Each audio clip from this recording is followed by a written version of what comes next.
अजय जी को लाल सलाम। अजय जी को लाल सलाम। और हमारे बीच बैद्यनाथ मेहता जी, एक्स IAS और यहाँ के पूर्व लोकसभा सदस्य प्रत्याशी भी रहे हैं।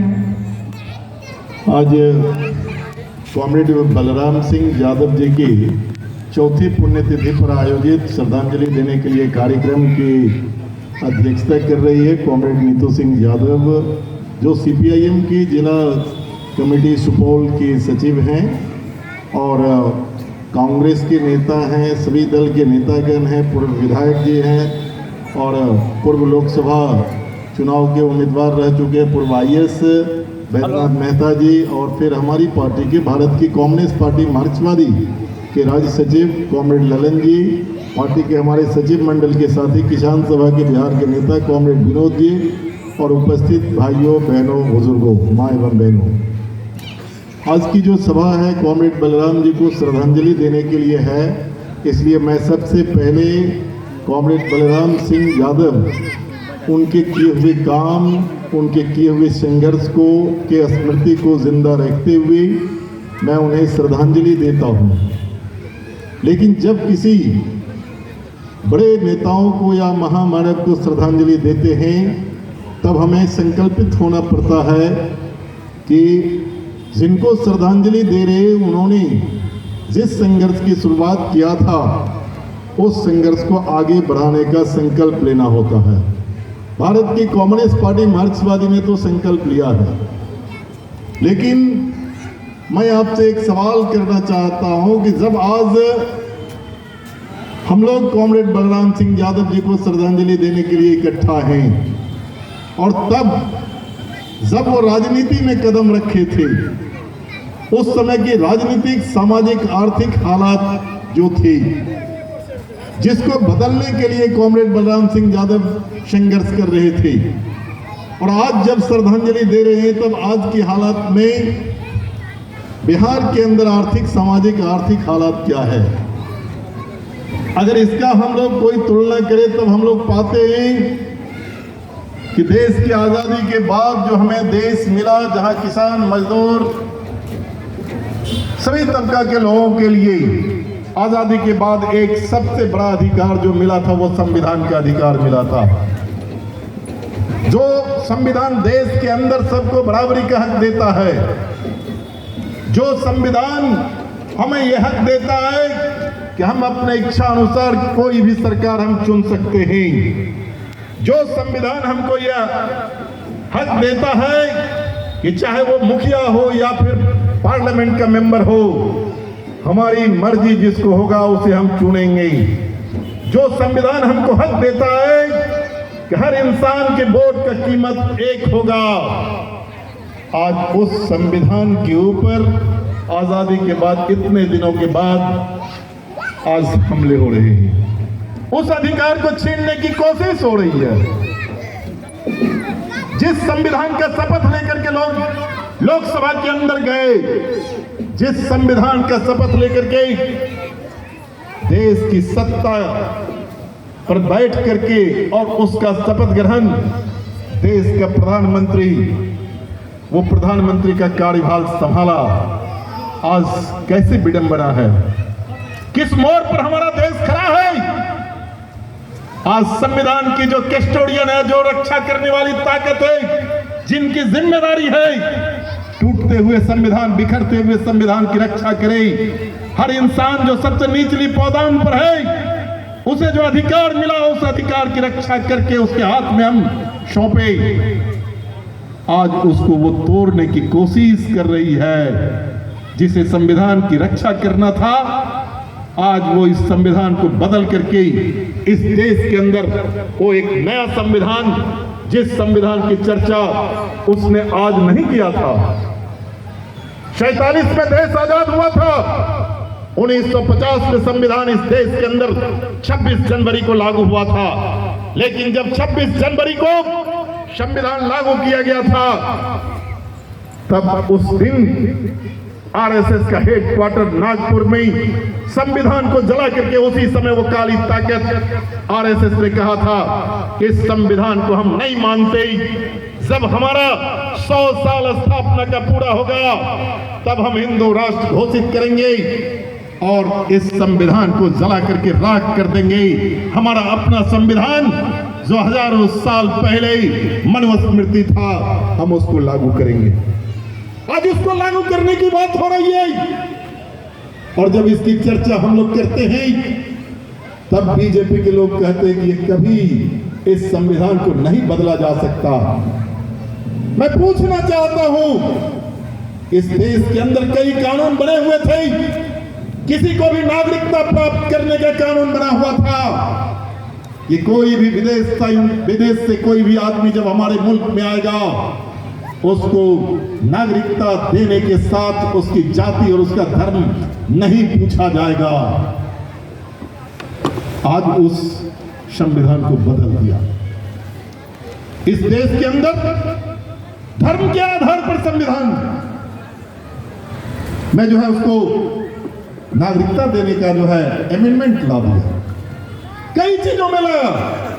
एक खूबसूरत राज्य हमारा कश्मीर, जो कश्मीर आजादी के साथ हमारे मुल्क का वो हिस्सा नहीं था, देसी रियासत था, उसके ऊपर हमले हुए थे, कबीलाइयों ने हमला किया था और उसे भारत से सहयोग की जरूरत थी। और तब वहां के विदेश मंत्री, वहां राजा हरि सिंह होते थे और उनके विदेश मंत्री हमारे देश के अंदर आकर के, दिल्ली आकर के पंडित नेहरू से बात किया था जब तत्कालीन हमारे प्रधानमंत्री थे। और उस समय जो है गृह मंत्री सरदार वल्लभ भाई पटेल थे और फिर उनके बीच वार्ता हुई और उसके बाद तय हुआ कि वहां की जो सांस्कृतिक, वहां की जो धार्मिक, वहां की जो सामाजिक परिस्थितियां हैं, उस परिस्थितियों की रक्षा करते हुए वो देश, एक छोटा सा देसी रियासत जो था जम्मू कश्मीर, वो भारत के साथ मिलने का स्वीकार किया था और उसी के साथ लिखी गई थी, प्रोविजन किया गया था उसके किसी भी चीजों में कोई परिवर्तन करने से पहले जम्मू कश्मीर की असेंबली के अंदर उसमें चर्चा होगी, वहां के लोगों से राय ली जाएगी और तब उसमें कोई परिवर्तन किया जा सकता। लेकिन हुआ क्या? लोकसभा में कोई 2 मिनट की चर्चा किए बिना मोटा भाई गृह मंत्री अमित शाह ने प्रस्ताव लाया, अब जम्मू कश्मीर राज्य नहीं रहेगा और उसको 3 हिस्से में बांट दिया स्वायत्त परिषद बना करके और उसके बाद उसको खत्म कर दिया, तार तार कर दिया देश के संविधान को। जिस 3 कृषि कानून की चर्चा हमारे सुमन जी कर रहे थे कि जब आंदोलन उस 3 कृषि कानून के खिलाफ दिल्ली के बॉर्डर पर हो रहा था और कॉमरेड बलराम सिंह यादव हॉस्पिटल से भाग करके उसमें शामिल होने के लिए गए थे, वो 3 कृषि कानून भी लाने के लिए देश के संविधान में आए कि कोई प्रस्ताव सरकार लाएगी और उस पर बहस होगी, पक्ष अपनी राय देगा, विपक्ष अपनी राय देगा और उसके बाद तब वो राज्यसभा में जाएगा और उसके बाद राष्ट्रपति उस पर मुहर लगाएगा। पता है, प्रस्ताव रखा गया लेकिन कोई बहस नहीं किया गया। 3 मिनट में उस कानून को बना दिया। मतलब देश के अंदर जो संवैधानिक अधिकार एक सांसदों को मिला हुआ था उसको भी चकनाचूर कर दिया। इस मोड़ पर हम लोग खड़ा हैं और मैं आपको बताता हूं कि पिछले लोकसभा चुनाव से पहले उसने जो कहा था 400 का पार का जो नारा दिया था, देश के संविधान में लिखा हुआ है 3/3 बहुमत के आधार पर ही देश के संविधान में कोई परिवर्तन किया जा सकता और वो 400 का पार इसी के लिए नारा दिया था। लेकिन इस देश के अंदर विपक्ष की पार्टियां भी इंडिया गठबंधन बना करके इस सवाल को समझ करके देश की जनता को जागरूक किया था। 400 का पार तो छोड़िए, 303 सीट जो था वो घट करके 240 पर आ गया और उसका संविधान बदलने का सपना जो है वो सपना ही रह गया। ये हालात है, देश में उसकी सरकार नहीं बनती, लेकिन एक रंगा सियार चंद्रबाबू नायडू और दूसरा जो है पलटू राम, ये दोनों मिल करके बैसाखी बन करके देश के अंदर संविधान तोड़ने वालों की सरकार उसने बना दिया। हमें इस सच्चाई को समझना होगा। और आज की तारीख में जब हम लोग कॉमरेड बलराम सिंह यादव के संघर्ष को बढ़ाने की बात करते हैं, तो देश के अंदर और इस सुपौल के अंदर जो गरीब लोग हैं उन्हें उनका हक मिले, वो मिलेगा कैसे? क्या वो हक दिल्ली में बैठी हुई सरकार है वो देगा? क्या वो हक बिहार में जो बैठी हुई सरकार आरएसएस लेड गवर्नमेंट जो नीतीश कुमार का चल रहा है, क्या वो देगा? वो नहीं देगा, क्योंकि वो सामंतों के हाथ खेल रहे हैं, वो मनुवादियों की कठपुतली बने हुए हैं। और इसीलिए जिस जमीन की चर्चा की, जिस इज्जत की चर्चा आपने की, जिस सम्मान की चर्चा आप लोगों ने किया, उसको अगर हासिल करना है तो आज सबसे पहली जिम्मेदारी हमारा आपका सबका बनता है कि बिहार के अंदर जो बैठी हुई ये सरकार है, इस सरकार को उखाड़ करके फेंक दो। ये पहला काम हमें करना पड़ेगा। लेकिन ये होगा कैसे? मैं इस मंच पर देख रहा हूं, जब संकल्प लेने की जरूरत है, हमें कॉमरेड बलराम यादव के चलाए हुए संघर्ष को आगे बढ़ने का है, तो यहां पर हम कहते हैं कि हम निर्दलीय चुनाव लड़ने के लिए मैं तैयारी कर रहा हूं, इंडिया गठबंधन का हिस्सा भी हूं, चुनाव भी मैं लड़ूंगा। निर्दलीय चुनाव लड़ोगे तो इंडिया गठबंधन की लड़ाई कमजोर होगी, और तब कॉमरेड बलराम सिंह यादव की लड़ाई को कमजोर ये इससे होगा। और इसीलिए हम आप सब लोगों से मैं कहना चाहता हूं कि आज पिछले दिनों जो खेल खेला है, आपको पता है, चुनाव से ठीक पहले जब 2 महीना समय बचा चुनाव का, तब एसआईआर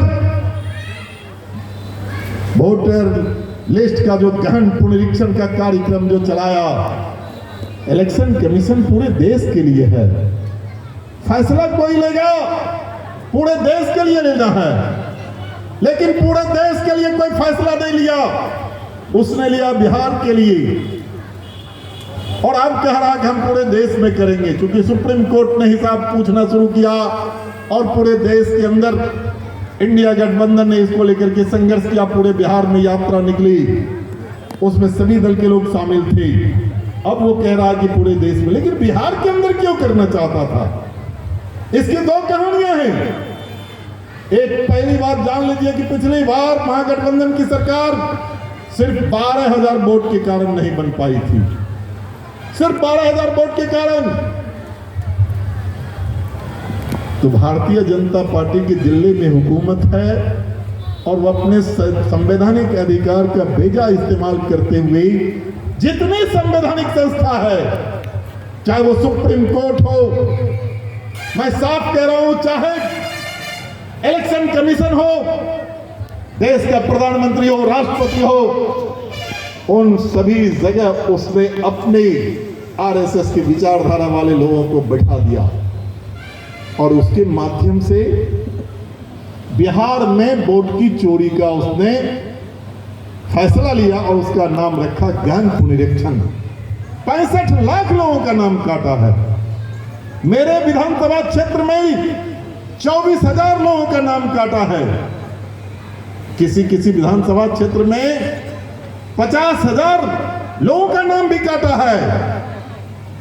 और दूसरी बात भी वो कर रहा है कि नए वोटर लिस्ट, नए नाम जोड़ने के लिए उसने दिया कि ऑनलाइन भी कोई नाम अपना जुड़वा सकता है।